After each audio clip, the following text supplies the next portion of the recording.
पाहतो आहोत।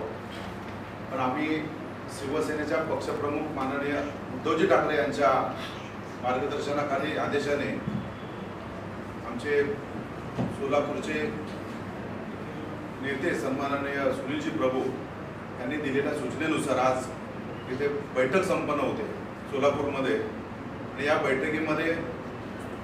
बैठकीपूर्वी आम्ही आत्ताच माजी मुख्यमंत्री, केंद्रीय मंत्री आणि सुशील कुमारजी शिंदे आणि आत्ताच्या लोकसभेच्या उमेदवार प्रणितीताई शिंदे यांना भेटून आम्ही आलेलो आहोत।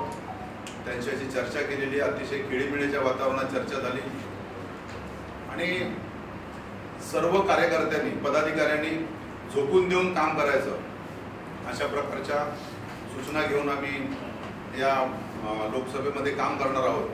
या सोलापूर लोकसभेतल्या पाचही विधानसभेमधील पदाधिकाऱ्यांची बैठक आज सकाळी 11 वाजता दुपारी आता थोड्या वेळाने संपन्न होते। त्याच्यामध्ये प्रत्येक कार्यकर्त्याने कशा पद्धतीने काम करायचं आणि कशा पद्धतीने निवडणूक यंत्रणा राबवायची।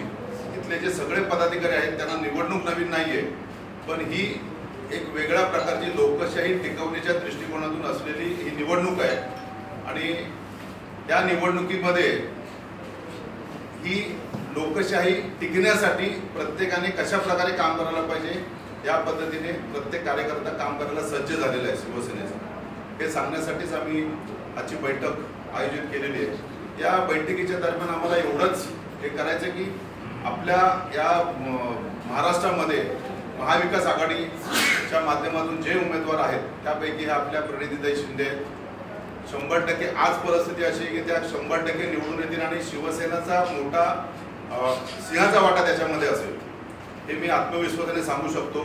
सर्व पदाधिकारी आमचे कार्यकर्ते आहेत, ते ऑलरेडी कामाला प्रचाराला सुरुवात केलेली आहे, परंतु आज त्या बैठकीमध्ये निवडणूक यंत्रणा आपली कशी